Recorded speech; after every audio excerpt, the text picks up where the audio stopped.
많은 사람들이 나는 괜찮은 사람이다, 대단한 사람이다 인정받고 싶어 해요.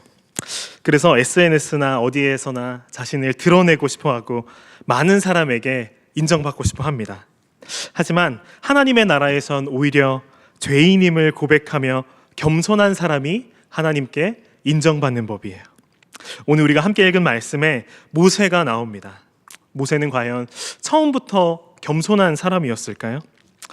아니에요. 모세는 하나님을 대면하기 전에는 겸손이랑은 거리가 먼 사람이었습니다. 공주의 아이로 왕실에서 왕자 대접받으면서 자랐고, 애굽 관원이 자신의 동족을 치는 것을 보고 격분해서 그 관원을 죽였어요. 하지만 하나님께서 그런 겸손이랑 거리가 먼 모세를 광야로 보내십니다. 그리고 도망자로 살게 하십니다. 그 시간에 자신을 돌아보게 하는 시간, 자신을 낮추는 시간을 가지게 하셨을 것 같아요. 애굽 왕궁에서 살았던 모세는 이제 미디안 광야에서 장인 이드로의 양을 치는 목자가 되었어요. 모세는 그곳에서 하나님께서 허락하신 시간 40년 동안 아무도 주목하지 않는 그곳에서 겸손을 배우고 있었습니다. 하나님께서는 모세를 주의 백성들을 구출할 그 일꾼으로 사용하시기 위해서 이때부터 미리 준비하고 계셨던 것 같아요. 그리고는 주님의 때에 모세를 부르십니다. 주님의 때가 과연 언제였습니까? 그저 지극히 평범한 어느 날이었어요. 지극히 평범한 어느 장소였습니다. 그리고 남들과 다를 것 없는 죄인인 모세였어요. 아니, 다른 사람들보다 더 심한 죄를 지은 그 모세를 하나님께서 부르셨습니다. 평소와 같이 장인 이드로의 양떼를 치던 날이었고, 특별한 장소가 아닌 그저 떨기나무 앞이었고 죄인이었어요. 하지만 하나님께서는 그때에 모세를 부르십니다. 하나님의 부르심은 모세를 구원하시려고 부르신 그 거룩한 구속행위로서의 소명으로 부르심이기도 했겠지만, 하나님께서는 자신의 일을 맡기는 그 일꾼으로 부르신 그 소명의 자리이기도 했을 거예요. 하나님께서는 이와 같이 우리를 부르실 때에 특별한 어느 날에 어느 장소에서 어떤 자격을 갖춘 자만을 주의 자녀로 부르시는 분이 절대 아닙니다. 특별히 죄 없는 자만 하나님의 자녀가 될 수 있도록 허락하시는 그런 분이 아니시라는 거예요. 세상은 조건적인 사랑을 합니다. 그래서 많은 사람들이 자기가 뛰어난 조건임을 보여주기 위해서 노력하고 스펙을 쌓고 세상에게는 인정을 받으려고 해요. 실수하면은 버림받을 테니까 무조건 좋은 결과만을 내기 위해서 부정한 방법까지도 사용하곤 하죠. 하지만 하나님은 아무런 조건 없이 우리를 사랑하시며 은혜를 베푸십니다. 모세가 하나님의 부르심을 받았을 때 그는 아무것도 내세울 것이 없었을 거예요. 오히려 사람을 죽인 살인자였어요. 그나마 내세울 게 있었다면은 뭐가 있었겠습니까? 양을 잘 치는 거를 그나마 내세울 수 있었을까요? 그나마도 말씀에 모세가 양을 잘 치는 자였다라고 하는 그 말씀이 있지 않아서 잘 모르겠어요. 하지만 하나님께서는 그런 평범한 죄인인 모세를 부르십니다. 마찬가지로 우리는 특별할 것 없는 지극히 평범한 남들과 다를 것 없는 그러한 죄인이지만, 하나님은 그런 우리를 위해서 예수 그리스도를 이 땅 가운데 보내주셨습니다. 하나님의 사랑은 아무런 조건이 없는 그러한 사랑이라는 거예요. 모세가 그런 하나님의 부르심을 받았을 때 어떻게 반응합니까? 11절에서는 내가 누구이기에 라고 말하며 자신이 하나님의 부르심에는 적합하지 않은 부적합한 자임을 고백합니다. 이 고백이 과연 단순한 겸손의 고백이었을까요? 아니면 회개의 고백으로 볼 수 있을까요? 모세의 내가 누구이기에 라고 하는 이 말을 여러 가지로 해석할 수 있을 것입니다. 먼저 자신의 부족함을 인정하는 겸손한 태도로 볼 수 있어요. 모세는 과거에 애굽에서 왕자로 자라면서 억압받는 동족 그 히브리 사람 이스라엘 민족을 구하기자 하는 그 마음을 가지고 있었습니다. 하지만 그 방법을, 이스라엘 백성들을 동족을 구하고자 하는 그 마음을 자신의 힘으로 해결하려고 했어요. 의도는 좋았지만 방법이 좋지 못했어요. 자신의 힘으로 애굽 사람을 죽였습니다. 오히려 백성들에게는 이런 소리를 들었어요. 네가 애굽 사람을 죽인 것 같이 나도 죽이려느냐라고 모세를 거부하는 모습을 보입니다. 그 이후로 광야로 도망치면서 40년 동안 모세는 양을 치면서 그곳에서 철저히 낮아졌을 거예요. 오늘 우리가 함께 읽은 말씀에서는 하나님 앞에서 자신의 무능력함을 인정하고 있습니다.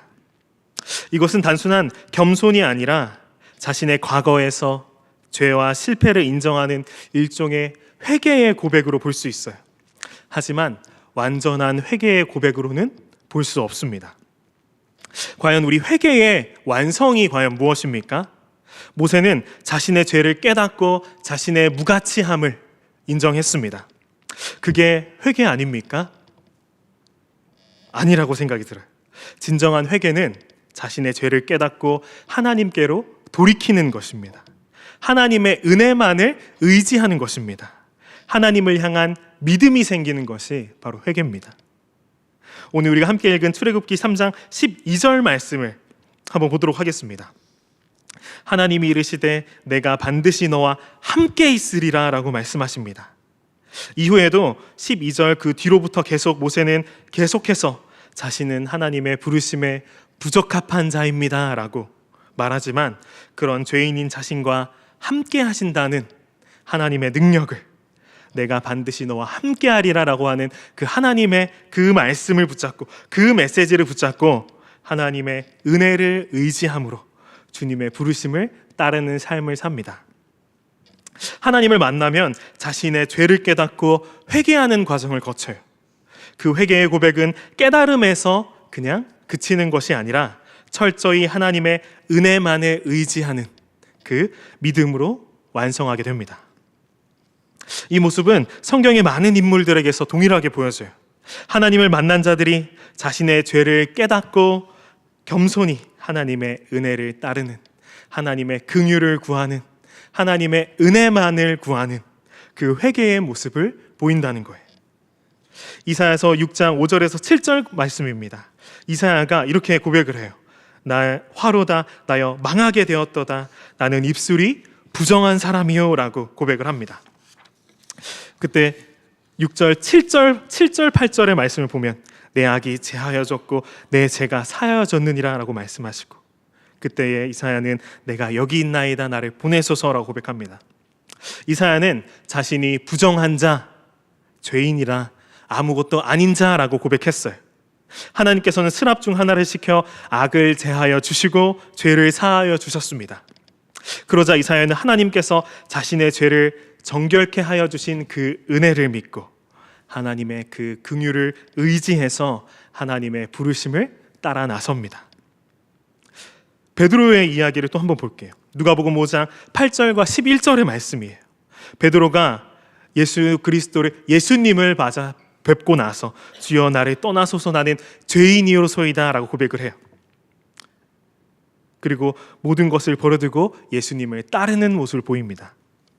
베드로도 주님 앞에서 자신이 아무것도 아닌 죄인임을 고백했어요.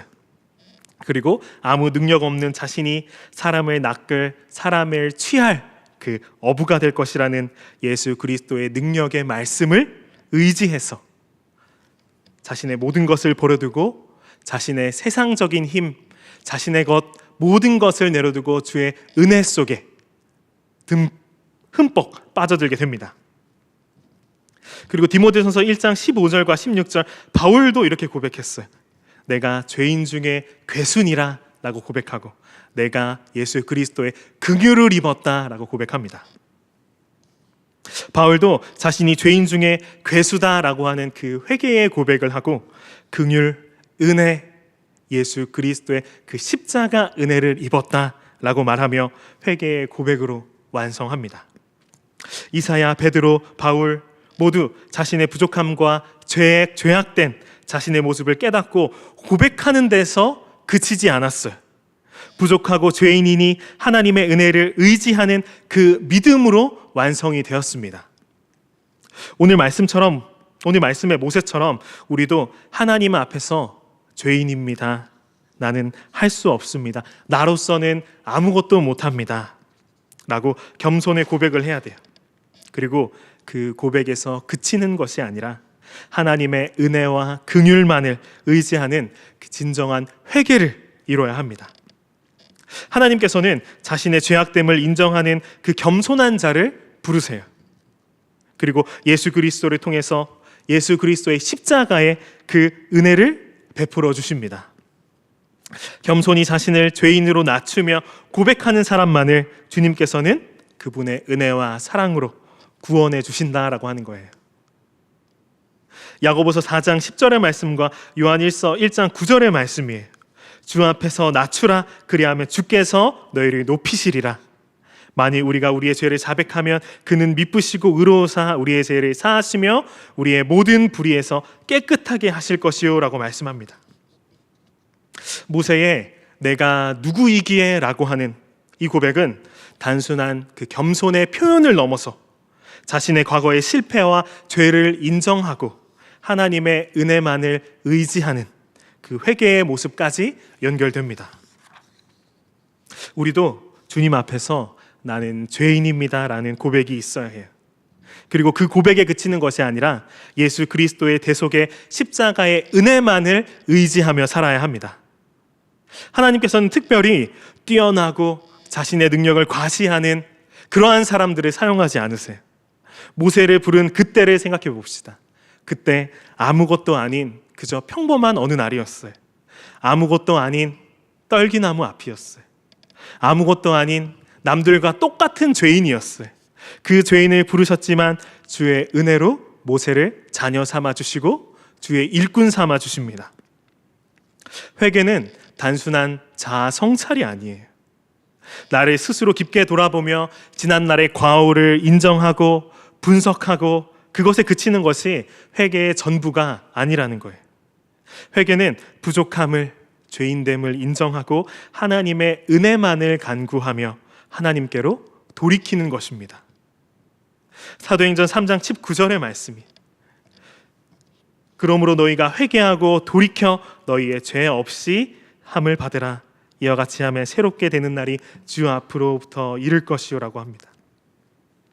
회개하고 하나님께로 돌이켜 하나님께로 돌이킨다라고 하는 것이 무엇입니까? 하나님의 은혜 안으로 들어온다라고 하는 거예요. 하나님의 은혜 안으로 들어와 우리는 죄 사함을 받아야 합니다. 예수님께서는 죄인인 우리를 위해서 십자가에서 회개의 길을 열어주셨어요. 우리는 죄인이지만 하나님은 그런 우리를 사랑하셔서 예수 그리스도를 이 땅 가운데 보내주셨습니다. 십자가는 우리가 회개하고 돌아올 수 있는 그 길을 여신 하나님의 사랑입니다. 예수님은 겸손과 온유로 십자가를 지셨어요. 참 하나님이시자 그분의 아들이셨지만 스스로 낮아지셔서 겸손히 십자가를 지셨습니다. 십자가의 길은 겸손의 길이었으며 우리 주의 백성들에게 진정한 구원을 주시기 위해서 예수님께서는 철저히 자신을 낮추셨다라고 하는 거예요. 모세는 어린 시절에 애굽에서 왕자로 키워졌지만 자라면서 자신의 정체성이 히브리인 이스라엘 민족임을 알게 됐을 거예요. 애굽 사람들에게 핍박받는 그 동족을 자신의 동족을 보고 나니까 자신의 힘으로 동족을 구원하고자 했습니다. 하지만 그 방법은 옳은 방법이 아니었어요. 어떻게 알 수 있습니까? 옳은 방법이 아님을? 노예 생활을 하던 이스라엘 민족들이 봉기를 일으켜서 우리 애굽을 다 무너뜨리자, 이것이 과연 하나님의 뜻이었다면 아마 하나님께서는 이때 그 피가 끓는 모세를 데려다가 하나님의 일꾼 삼으셨을 거예요. 하지만 그 방법은 하나님께서 원하시는 방법이 결코 아니었습니다. 마찬가지로 예수님께서도 잘하시면서 자신의 정체성이 어떠한지 다 아셨을 거예요. 말씀 중에 많이 나오죠. 하나님의 아들임을 알고 계셨고 길이요 진리요 생명임을 알고 계셨고 그리고 제자들에게는 이렇게 물어보십니다. 너희는 나를 누구라 생각하느냐라고까지 물어보세요. 하지만 예수님께서는 주의 백성들을 구원하시기 위해서 이 땅의 방법으로 세상의 논리대로 힘으로 무력으로 싸워 이겨 해결하려 하지 않으셨다는 거예요. 십자가에 달리시기 전에 잡으러 온 그 군병들을 이기실 힘이 분명히 있으셨습니다. 십자가에 달려 돌아가셨을 때도 십자가에서 분명히 내려오실 수 있었을 거예요. 자신을 따르는 많은 사람들을 동원해서 사람의 수로 밀어붙여서 세상을 바꾸실 수도, 개혁시킬 수도 있으셨을 거예요. 하지만 예수님께서는 그러지 않으셨습니다. 세상의 방법을 다 내려놓으시고 하나님의 뜻을 위해서 철저히 낮아지셨어요. 이번 주일 말씀이었잖아요. 우리 세상의 힘이 아닌 그와 반대되는 길, 섬김의 길, 종이 되는 길, 그 길을 통해서 진정한 생명의 길을 열어주신 분이 바로 예수님이십니다. 모세가 하나님의 능력을 의지하지 않고 자신의 힘으로 핍박받는 그 주의 백성들을 구하고 싶어 했을 때 하나님께서는 그때의 피가 끓는 모세를 결코 부르시지 않으셨어요. 모세는 자신이 아무것도 아니라라고 고백합니다. 그저 주님께서 함께 하셔야만, 주님께서 함께 하신다고 하시는 그 말씀을 의지하고 서야만 겸손히 회개할 수 있었고, 겸손히 회개했을 때 주님께서 모세와 함께 하시고 그분의 능력으로 주의 백성들을 애굽에서 구출해내십니다. 예수님께서는 말씀하셨어요. 누가복음 5장 32절의 말씀입니다. 내가 의인을 부르러 온 것이 아니요 죄인을 불러 회개시키러 왔노라. 교회가 과연 어떠한 곳입니까? 죄인들이 모여 있는 곳이에요. 여기 앞에 있는 저도 죄인이에요. 항상 교회에서 우리 성도님들 뵈면은 다들 너무 좋고 선하셔서 교회에서 뭐 이런 일은 없겠지만 죄인 등수를 매긴다고 하면 아마 제가 1등이지 않을까라는 생각을 하고는 해요. 긍휼이 가장 많이 필요한 자구나 라고 느낍니다. 교회는 죄인들이 모여서 주의 은혜를 경험하고 그 은혜를 나누며 살아가는 곳입니다. 여기 지금 우리는 죄인됨을 먼저 깨닫고 하나님의 은혜를 구하는 자들이어야 합니다. 나는 혹시 모세처럼 내 힘을 의지했고 세상의 것을 의지하고 있지는 않았나 하고 말이죠. 나는 최근에 하나님보다 세상의 것을 더 의지한 적이 있었는가? 내가 인정하고 싶진 않지만 내려놓아야 할 교만한 부분은 무엇인가? 누군가 용서하지 못하고 미워하는 마음이 나에게는 있었는가? 하나님의 인도하심을 기다리기보단 내 뜻대로 결정한 적이 있었는가? 지금 이 아무것도 아닌 그저 보통의 날에 특별할 거 없는 저희 매번 앉던 그 자리잖아요. 그 자리에서 하나님은 우리를 부르십니다. 그리고 겸손히 돌이키기를 원하십니다. 오늘 이 고백을 하라고 우리를 이 수요 공동체의 시간 가운데 불러주신 줄로 믿습니다. 그리고 그런 죄인된 우리를 불러서 하나님의 은혜를 경험하도록 이 자리로 부르신 줄도 믿습니다.